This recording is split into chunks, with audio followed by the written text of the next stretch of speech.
I'm delighted to be here, and we did have some false starts. It's kind of interesting. There got to be a lot of you that have had the sort of same background or experience I have in a lot of ways. And I'm always still, always a little surprised and a little embarrassed about nice introductions, because I still think of myself as a kid who grew up in a town of 9,000 in North Carolina, and with two parents who probably have the most to do with any good luck I've had, but neither one graduated from high school. My brother's 16 months younger, and he and I graduated together at Wesleyan because I flunked out one year and had to go back.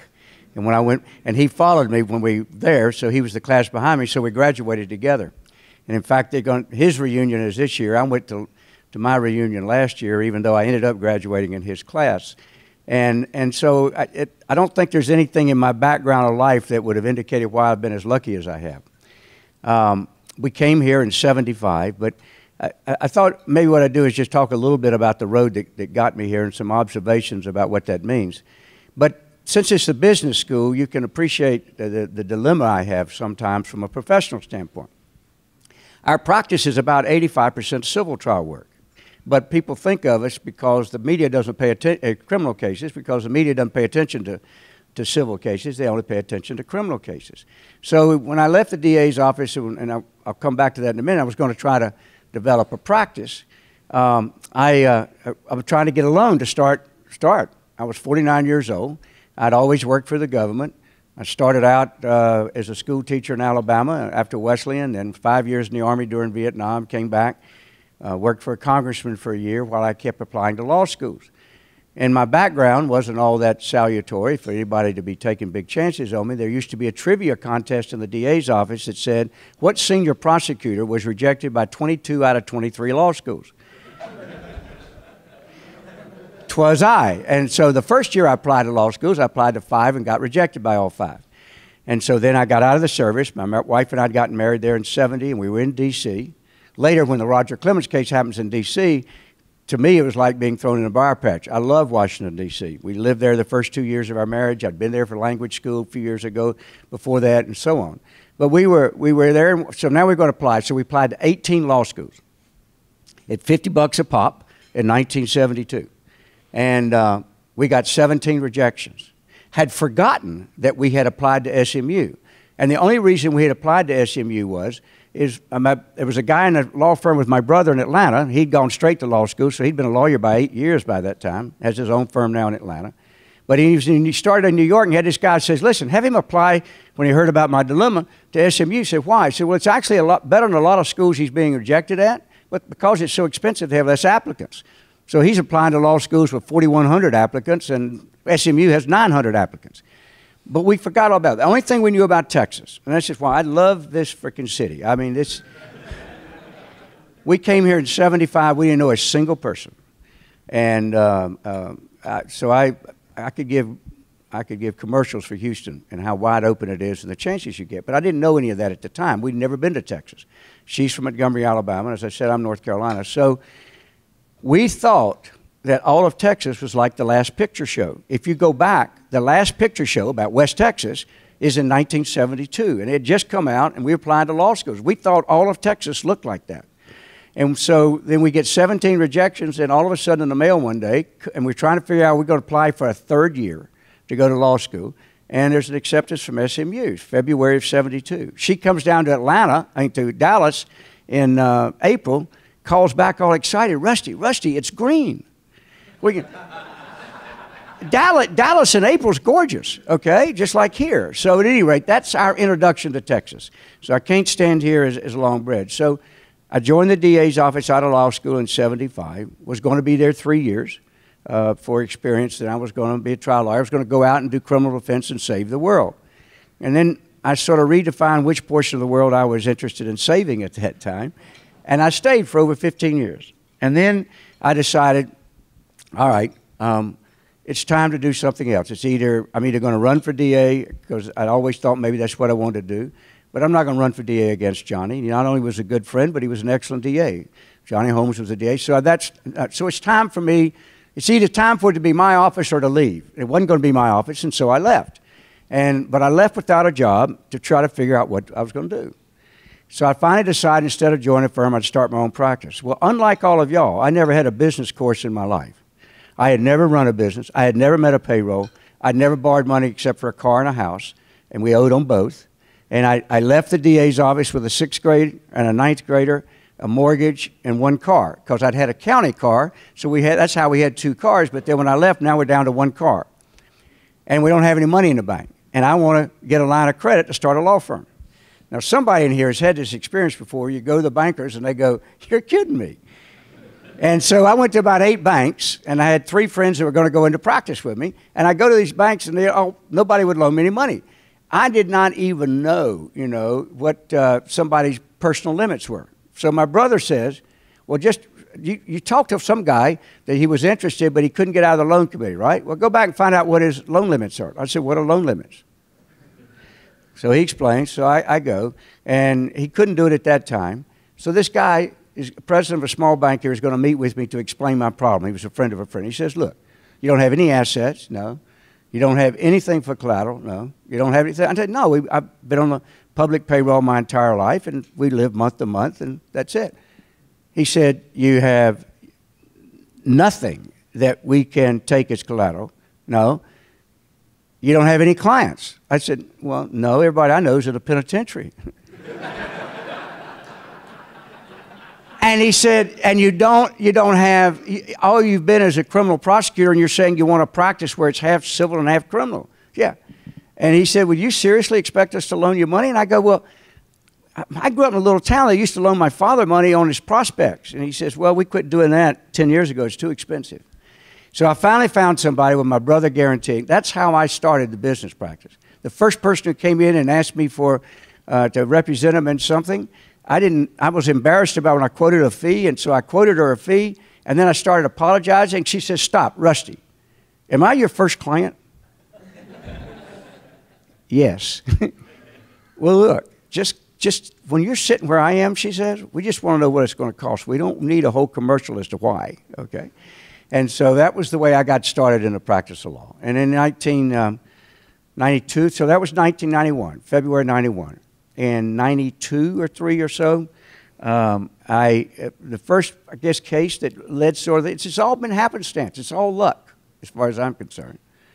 Because there are a lot of lawyers in this town that people don't know about that are much better lawyers than I am. But for some reason, people would come in. And so the first one is, one of my favorite people in the world is John Lucas. And John Lucas called me, and I'd never known him. Turns out, I found this out from him recently. We were born in the same hospital in Durham, North Carolina. But I didn't know that, and he's the one who told me about it. And so he had this player named Vernon Maxwell, and the Rockets. And I had no connection with the Rockets. I didn't have season tickets for the Rockets. Nobody knew me in the sports world from Shinola, okay? Vernon Maxwell had broken in a line over on Richmond on a bar, and he wanted to get in, and he tried to be somebody. He got arrested, charged with resisting arrest. And so I represented Vernon. Well, after that, Vernon, I got it's 90, listen to this for luck. This is 1994. It wasn't 2 or 3, that's right. 1994, the year they won. That was my first season tickets with the Rockets. And it was about 9 rows back behind the Rocket bench, and then, or on the other side of the Rockets bench, really. And then I fired Vernon and said, this is it. I'm not going to represent you anymore. He said, why? I said, because you hate authority so much, you're just going to be constantly in trouble. And so he withdrew. I couldn't get my season tickets the next year from Vernon. But in the meantime, Woody Tomjanovich had gotten a DWI in that summer, the year they won, in July. They win in 94, and he gets a DWI in July. And that we succeed in getting that dismissed, and so they're all happy. And so I got tickets behind the bench. 9 rows up. That's the way that all started. It was all happenstance. And how does Rudy Tomjanovich come to me? Well, there was an African-American that worked for the Rockets starting in 1980-something named Robert Bauer, who was the first strength and conditioning coach in the NBA. It's hard to see how stuff has changed. Of course, everybody has 1 or 2 now. But Robert Bauer, when Rudy was here and all, was the strength and conditioning coach. And Robert Bauer's son's name is Rudy Warren Bauer, because Robert Bauer's 2 closest friends were Warren Moon and Rudy Tomjanovich, and each of whom got in trouble. And so Robert Barr had come to me about a civil case sometime back in 92 or 3. And so out of that, when Rudy gets arrested, I get a call. When Warren Moon gets charged with abusing his wife, I get called. And so it sort of moved from there. When the results, we're lucky enough to get good results, it sort of moved. But I never have been able to figure out how it is that I ended up with these different people. But it sort of builds on itself, like all of you know in business. So the irony of all this is I'm building a practice that's predominantly civil. You depend upon referrals from other lawyers, and everybody's thinking of us as a criminal firm, so our civil cases are only coming from the public at large. Because the average public, they don't care whether you're a criminal lawyer or a civil lawyer. They've heard of you, they go see you. But lawyers are going to refer you for your specialty. So we think that we have just about gotten the legal community by 2007 into thinking of us as primarily a civil firm. I even thought about having T-shirts printed down on these floor seats I have. And it would say, I am not in trouble, I am a civil client. And I tried it on T-shirts, it's too many words. And you would never be able to read it except if you stuck your head down, so we've never done it. But I realized then there were people who didn't want to be seen with me for fear that someone would think they're in trouble. And so I was trying to figure out how to handle that. But as things move along, in 1999, a woman, really this is 1997, a woman was representing the heir to J. Howard Marshall's estate. And I used to, when I was a prosecutor, I used to give talks to DA's offices around the state. And one of them was up in College Station one time. And a woman who was an assistant DA at that time then went into practice and was representing AIG insurance coverage for the excess coverage a lot. And she had been asked to represent the heir to the J. Howard Marshall estate. All that money was K-O-C-H, stock, was in this big probate battle.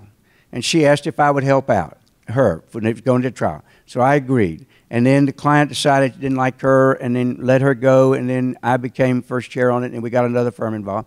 I had no idea this was ever going to become a publicity thing because Anna Nicole Smith at that time was in bankruptcy out in California and had not entered the lawsuit. So it was just a lawsuit between older brother and younger brother.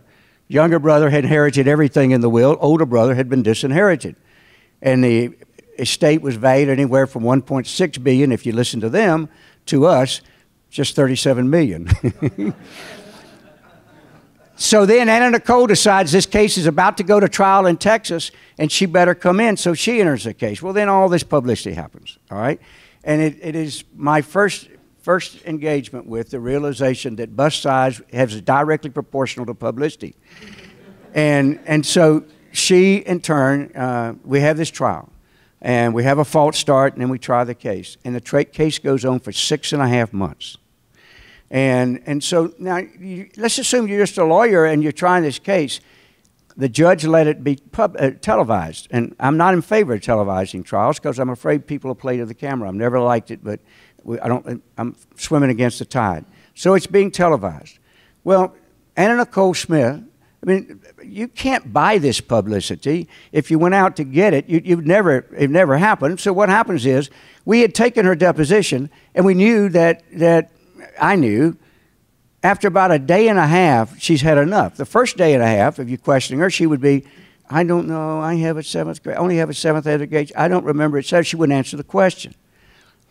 But as I've told this story, my wife put me in my place. Any of you who think that you're a big deal, just go home and visit with your wife and children, and you'll know the truth. And so my brother had come in from Atlanta to watch the cross-examination of Anna Nicole.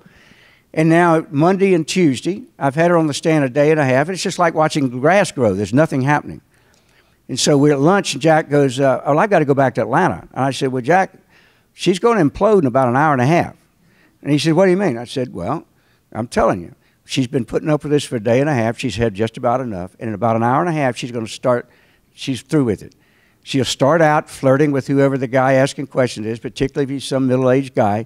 And my wife goes, middle age, really? You're planning to live at 120? So we move on. She said, trust me, it's going to happen. Ray says, well, I got to get back. Well, sure enough, she about 2 o'clock in the afternoon, on a Tuesday afternoon, she is looking at the jury crying and explaining things. And the jury, we had 4 alternates, so there were 16 jurors, 13 of whom were women. And the jury that voted later, 9 out of the 12 were women.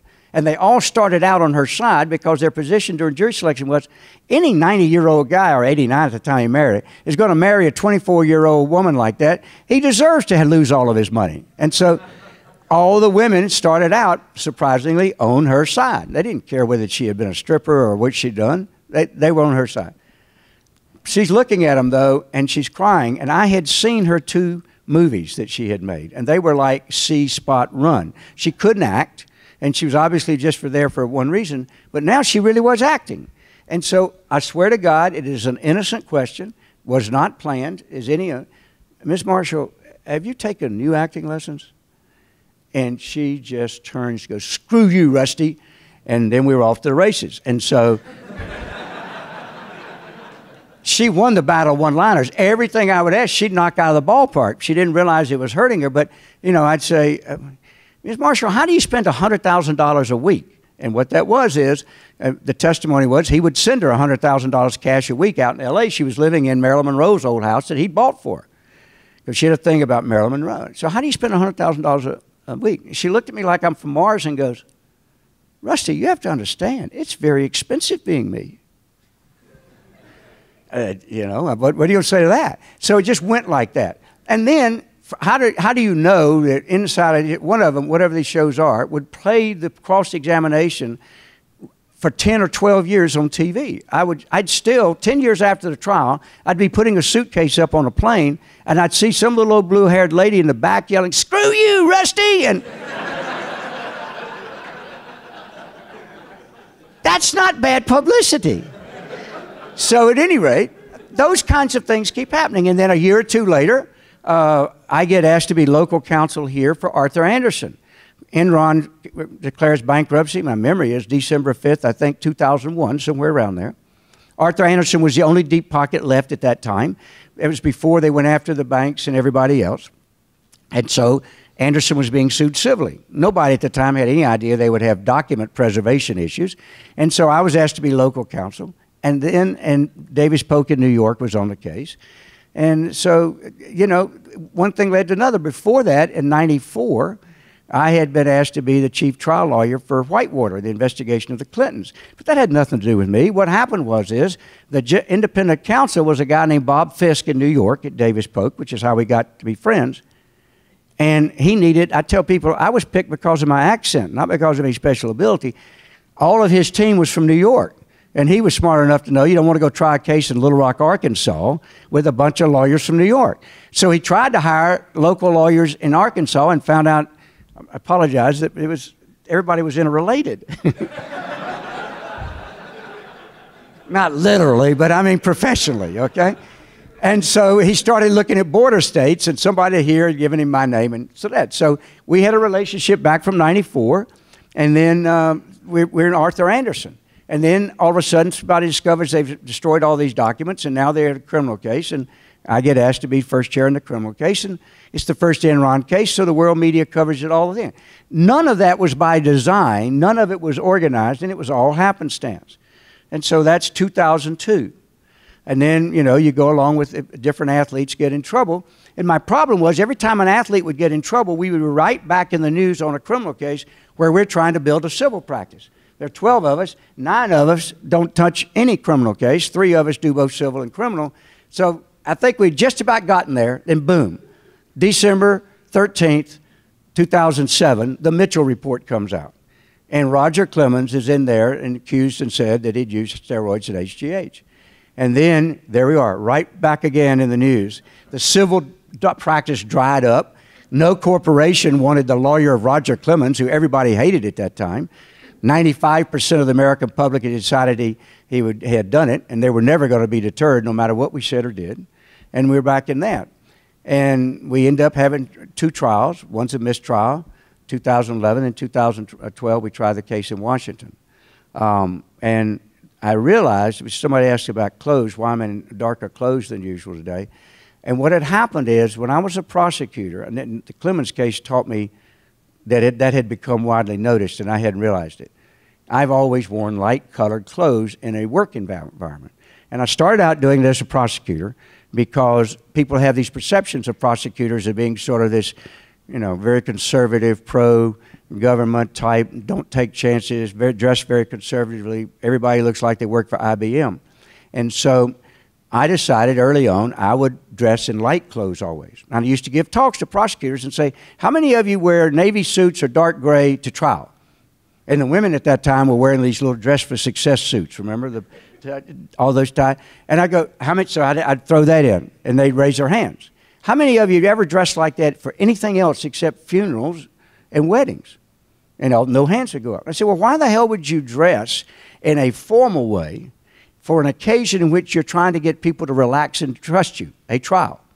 And so I started as a prosecutor, and then when I went into private practice, I thought, well, I'm still going to do it.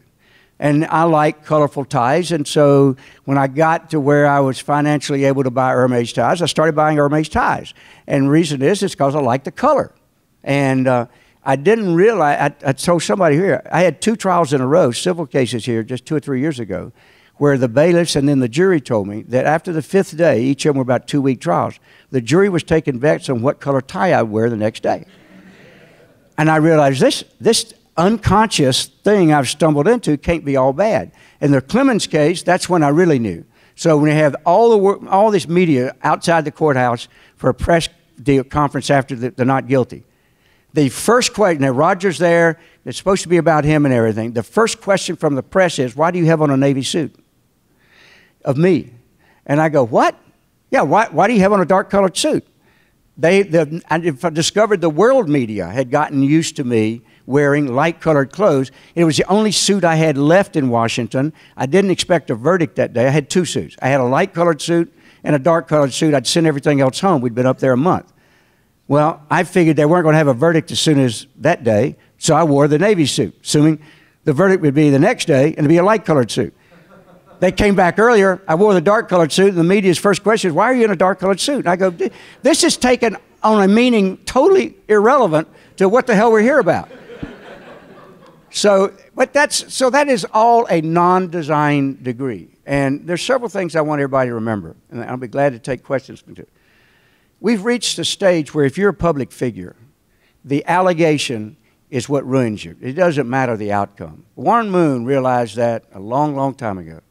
I think I represented him in 93 maybe, and it was whether he had physically abused his wife. Nobody in this room will believe, even when I sit down today, that he didn't, but he was found not guilty in 23 minutes. And he was found not guilty based on his wife's testimony, who said the following thing to me. Warren Moon tried to plead guilty and the reason, or do work something out, and the reason was he said, listen, Rusty, nobody is ever going to believe I didn't do it. And even if you get me found not guilty, everybody will still believe I did it. So a trial would just put the family through embarrassment and the kids and everything, because his 6 or 7-year-old son had been there at the time.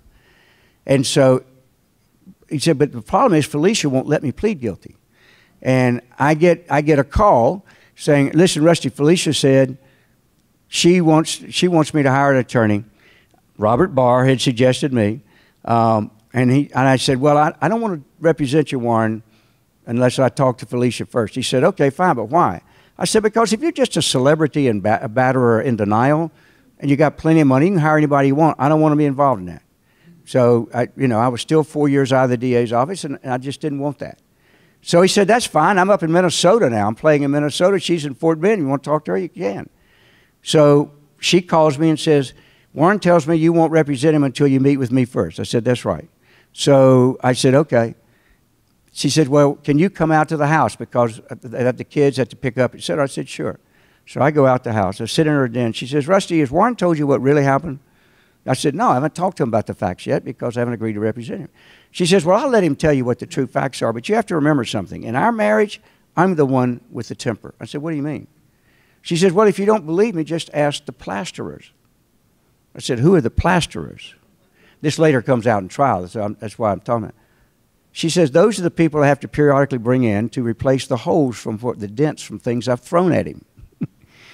And what she was talking about, she says, you have to understand, if you go back and look at Kansas City, these people, in my point to you, these celebrities are, in many ways, are just like everybody else. She said, when we got married, I discovered that Warren doesn't like controversy. He won't play for any coach that yells at him. He wouldn't, all the way. They'd known each other since they were 16 years old in high school. And there's an old scene where a fight between him and Derek Thomas of Kansas City Chiefs on the sideline. And she said, if you go look at it, you'll see that everybody around him is laughing. And the reason they're laughing is it's the first time anybody had seen Warren Moon lose control. So in our marriage, whenever we'd have a disagreement, I want to talk about it, he would just walk away when I'd get upset. So then I would start yelling to try to keep him there. He'd still just walk away. So then I started throwing things at him, and he would still walk away. And so the point being, from all that, we have this trial. Warren Moon turned out to be right. The public perception of Warren Moon is probably still right. Even though he was found not guilty, there's nobody, after they heard her testify and heard the evidence, that would have ever convicted Warren Moon. But most people still think he did it. So when Roger Clemens' case came along, I knew that was going to probably be the case again. What I discovered is with celebrities, you can no longer get out front of a story. We used to think you could. We used to, and I still saw it, though, at the same time as Roger. Well, we tried to tell everybody at each stage. We would do all the things they've always said. You get a media group together. You get your story out. You try to get in front of the story. What's changed is social media. Two things. When you do baseball, first of all, how many of you are baseball fans? You're not well people. Baseball fans are not well people. They simply, that sport is so hallowed and statistics are so important. And because so many people did juice, everybody has decided all you got to do to convict someone or convince is just make the allegation now. Because so many prominent ones lied and lied and lied and then it turned out they did it, Roger was never going to be given the presumption of innocence. And neither was anybody else. And that was always the problem. And the first 6 months, our attempt was to try to defuse it. It was dead. So we knew the only time we'd have a chance we'd ever have would be in a trial. And Roger Clemens was charged and tried because he refused to take the fifth. That's all. And what I mean by that is, real quickly, is this. The night before the Mitchell report comes out, I tell Roger Clemens in my office, whom I'd never met until a week before, if the Mitchell report names you as having used steroids, here's what's going to happen. If you deny it, either through me or publicly yourself, Waxman, who's chairman of the Oversight Committee in the House, probably on my all-time pantheon of all-time jerks, right at the top. He has very little competition. A congressman from California. He's going to invite you to testify before Congress because the Mitchell report was Congress's idea. In return for Congress not looking in or reconsidering the antitrust exemption for baseball, they wanted him to do this report. Waxman suggested it be chaired by Mitchell. The whole thing was a creature Congress. So they're never going to let this thing stand. Everybody will tell you, don't go testify before Congress because nobody's ever any good. The only good one I ever saw was Oliver North, who was in a Marine uniform, told him to stick it where the sun doesn't shine, and he still was convicted later. So we tell you don't do it. So if you say no, then they'll subpoena you. And then when they subpoena you, you'll have one of two choices. You can take the fifth, and you're home free because it's outside the statute of limitations. The allegation of this guy, last time he says was 2001. We're in 2007 now. In addition to that, they're not prosecuting players for using it. They're prosecuting supposedly others. And so you'll be home free. But he says, everybody will believe I did it. I said, sure. That's the price of exerting your rights. You take the fifth, and everybody will believe you did it. But you will be legally free and safe. But if you then deny it and go testify, they're going to refer you to the Department of Justice for consideration of perjury because that's the way they'll get back at you. And most prosecutors won't have the courage not to indict you. The sentencing guidelines say that for perjury before Congress, just like before court, the sentence will be about 32 months in the federal penitentiary. So as you decide what to do forward, you need to know those are the stakes. He says, but Rusty, I can't take the fifth. If I take the fifth, that's like saying I did it. And if I didn't have any children If I didn't have those 4 boys, I probably would be willing to shoot the bird and walk off in the sunset and say, never mind. I can't let those boys think that their father cheated to get where he was for a 24-year career. I just can't do it. Can we talk him out of having the hearings? And we tried. We tried to talk him out, tried to talk about it, didn't work. So we have the hearings. He's like a deer in the floodlights. He's not a good witness, and I've never seen a good one before Congress, and he was part of a long list of them. So then he gets indicted, and we have the trial. We have the trial in Washington, D.C., a Texan in Washington, D.C. Is that a recipe for disaster? Not really. Do y'all happen to remember that John Conley was tried in Washington, D.C. and found not guilty? That's the time where Barbara Jordan showed up as a character witness for him. People forget Washington, D.C. is still a southern city. It's Maryland and Virginia. I love Washington. So we had this jury of 9 people who had never heard of Roger Clemens, 3 who didn't like baseball, and they decided what happened. And the reason I say baseball fan, we knew from all our research, baseball fans would be the worst people on the jury because they all believed he did it. They knew all these others that had done it in line. So on a clean slate, Roger Clemens was found not guilty. And the jury told me afterwards, you know, Rusty, we all decided that Roger Clemens was charged and indicted because he wouldn't take the fifth. He had an easy way out throughout. He'd avoided all this misery, and that was it. So that case is over. Most people still think Roger Clemens did it. He probably will never get into the Hall of Fame. His entire career was ruined by a guy that the jury found not only totally unbelievable, but disgusting. Those were their words.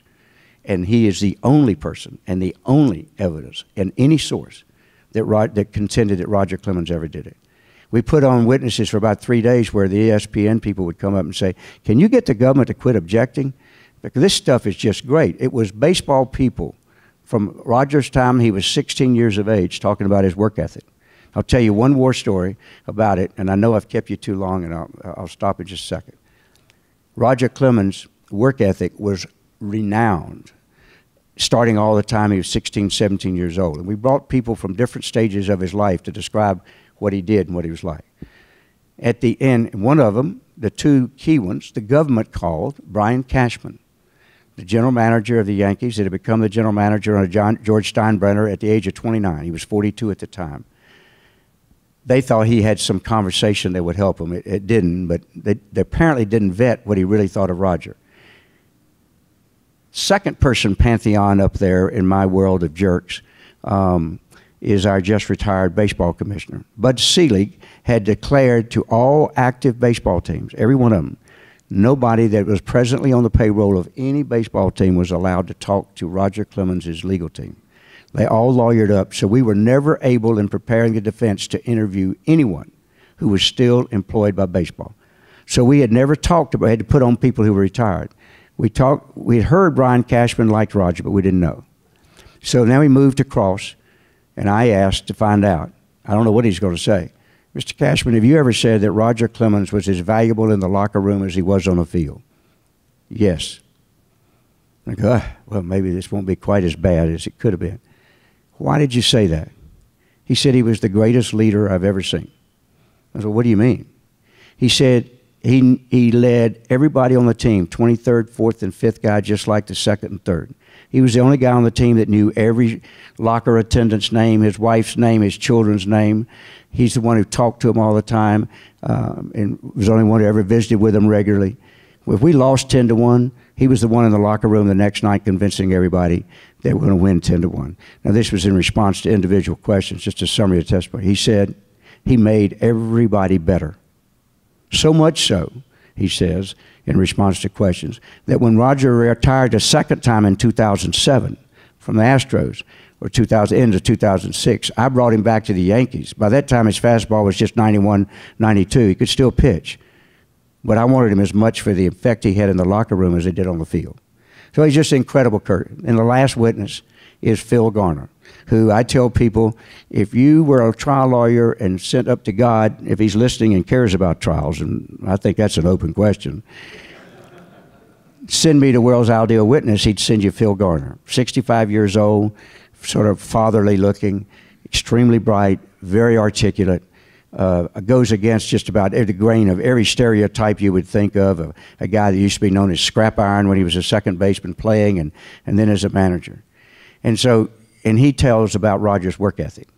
And the jury by this time had heard the same story from other people, and each witness didn't know that that's what somebody else had. It was almost like they were saying, they were describing how he would work out, and he'd go through his routine. It was incredible. And then I showed some pictures of Roger. We had him pictures for 22 years of his career in the same delivery for 4 different teams, Boston, Toronto, New York, and Houston. And he looked the same. Body hadn't changed. Everything was the same. And we had these pictures up. They'd seen him the whole trial. And I said, what about his mechanics? Explain to the jury what mechanics is. And he told them about it. They'd heard the mechanics before, and everybody kept saying, Andy Pettick said, they're the best mechanics I've ever seen. So what do you mean by mechanics? Can you give me an example? Yeah. Whenever I came to the Astros in 2004, I did the same thing I always wanted to do. First time Roger pitched, I always wanted to go out to the bullpen, and I wanted to watch him warm up. And I'd smooth over the mound so that there were no marks on it. And I wanted to watch and see where his lead foot, as he delivered, was landing. And if it was landing too far apart, then I knew from my experience I was probably going to have control problems with him. I need to have somebody ready in the second or third inning. He might not last. Whereas if it was kind of close together, then that was a good thing. So Roger goes and pitches 45 pitches. All kinds, and goes back into the dugout. So I get the hit pitcher coach, we go over to look. And I said, what'd you see? He said, well, I've never seen anything like it. I said, what'd you see? He said, there was only one footprint. His foot landed the same place 45 times. He said, that's mechanics. I said, have you ever seen it before? No. And then I couldn't resist a cheap shot. I said, do you know of any drug that would help you do that? So that was the Roger Clemens trial. But to this day, because of the way we treat celebrities and public eye people, you have the presumption, the allegation is it. And the allegation is what ruins them. Fast forward now to Kurt Busch.